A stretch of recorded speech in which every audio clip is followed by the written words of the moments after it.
Vamos mais uma vez dar continuidade à série de vídeos Entendendo Gênesis. Esse é o 11º vídeo sobre esse assunto. Estamos no capítulo 3 e vamos dar início no verso 22. Então disse Ialro, o Criador: Eis que o homem se tornou como um de nós, conhecedor do bem e do mal. Assim que não estenda a mão e tome também da árvore da vida, e coma e viva eternamente. O Criador, por isso, os lançou fora do jardim do Éden, a fim de lavrar a terra de que fora tomada. E expulso o homem, colocou querubins ao oriente do jardim do Éden, e o refugir de uma espada de que se revolvia para guardar o caminho da árvore da vida.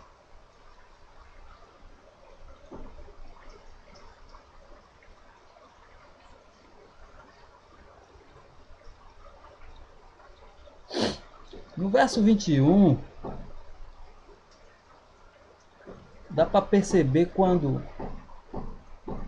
ler-se dessa maneira: fez Ialro, o Criador, vestimenta de peles para Adão e sua mulher e os vestiu.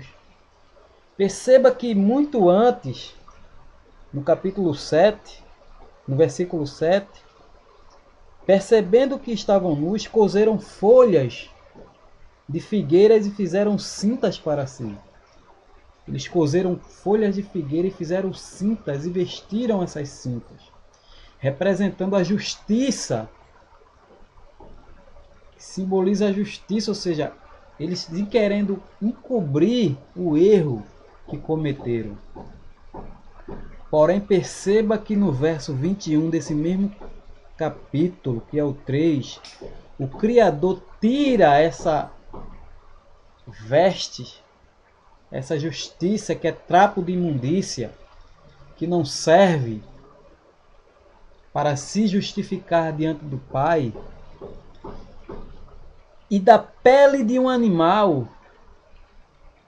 Se existe pele, meus amados, foi porque um animal teve que ser sacrificado para que a pele dele fosse retirado e cobrisse o que o homem proporcionou através da desobediência, cobrisse a injustiça proporcionada pelo homem. Perceba que o agente que faz isso é o Criador, como está escrito: fez o Criador Ialro vestimentas de pele para Adão e sua mulher e os vestiu. Ou seja, tirou a justiça, o livre-arbítrio, despindo de toda a injustiça, de todo o livre-arbítrio, a qual eles pensavam que tinham, assim como os dos nossos tempos pensam que têm, pensam que podem produzir frutos de si mesmo, verdadeiros frutos de arrependimento,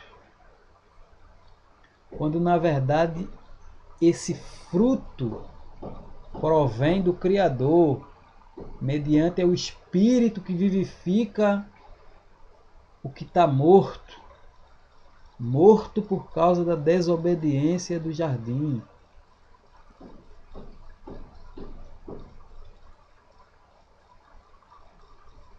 O Criador tira aquela vestimenta, aquele trapo de imundícia, como está escrito no profeta Isaías, que a nossa justiça para o Criador é como trapo de imundícia.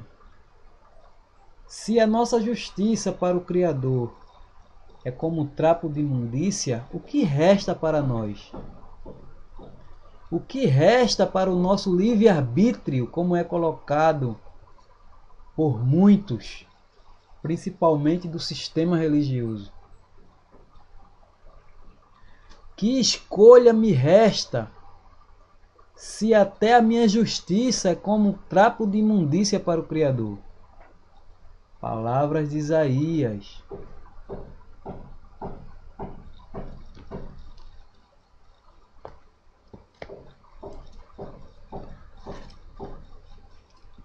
Os irmãos podem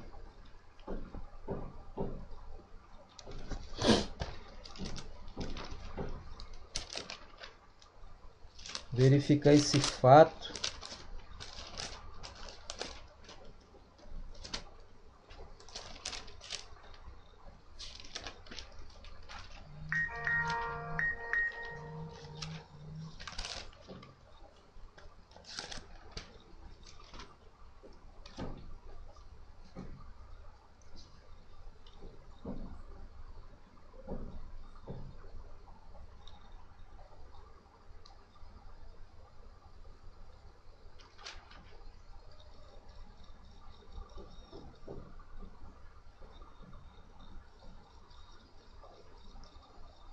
no capítulo 64, leiam todos. Mas todos nós somos como o imundo, e todas as nossas justiças como o trapo da imundícia. Todos nós murchamos como a folha, e as nossas iniquidades, como um vento, nos arrebatam. A nossa justiça diante do Pai em si, assim como Adão e Eva fizeram vestimentas para si e tentaram se justificar, cobrindo aquilo que eles proporcionaram por intermédio da desobediência, eles quiseram, meu amado, prestem atenção, quiseram se justificar diante do Pai, fazendo vestimentas e cobrindo aquilo que eles proporcionaram devido à desobediência. Porém, o que diz a Escritura no mesmo capítulo? Que o Pai, o Criador, fez o Criador e alvo vestimentas de pele para Adão e sua mulher e os vestiu. Ou seja, ele tirou aquele trapo de imundícia, aquela justiça forjada, aquela justiça imunda, nojenta, e os vestiu com a pele que simboliza a justiça de Yahushua, o Messias. Daí, irmãos, que para se vestir a Adão e Eva com a justiça, houve um sacrifício de um animal para a retirada da pele, para se fazer assim vestimentas e cobrir a injustiça dos mesmos, representando a justiça de Yahushua, o que vive e reina para todo sempre, representando o sacrifício de Yahushua no madeiro, propiciando os pecados, visto que a nossa justiça para com o Criador, como diz no capítulo 64 de Isaías, é como trapo de imundícia. Então, o que restou para nós? O que restou para nós, meus amados,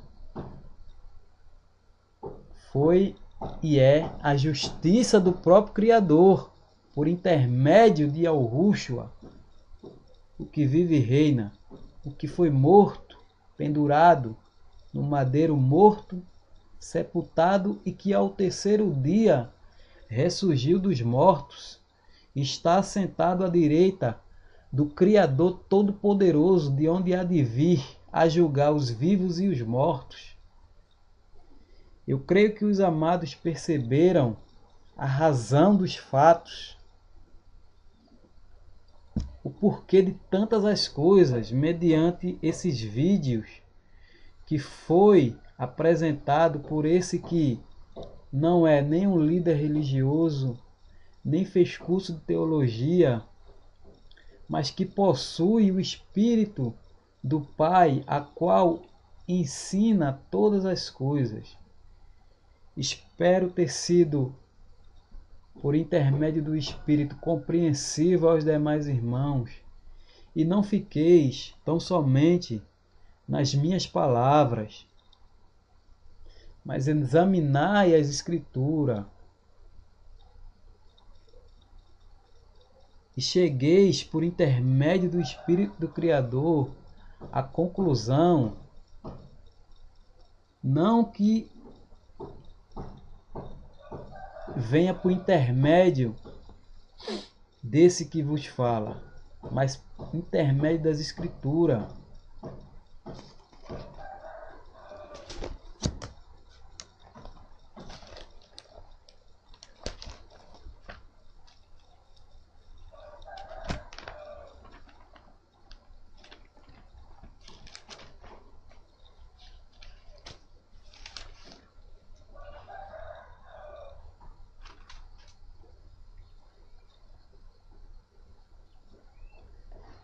Vou encerrar esse estudo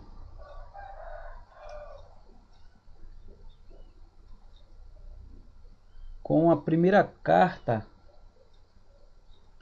de Al-Ruqyana, João, capítulo 5. Irmãos, se depois quiserem ler toda a carta, eu aconselho para entender melhor e não ficar só nas minhas palavras.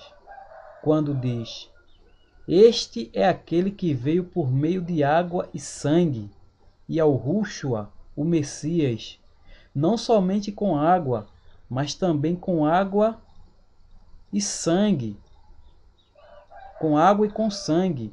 E o Espírito é o que dá testemunho, porque o Espírito é a verdade.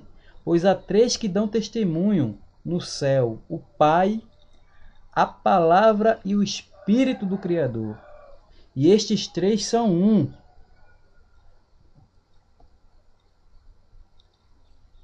E três são os que testificam na terra: o Espírito, a água e o sangue. E os três são unânimes num só propósito. Se admitirmos o testemunho dos homens, o testemunho de Yahweh é maior.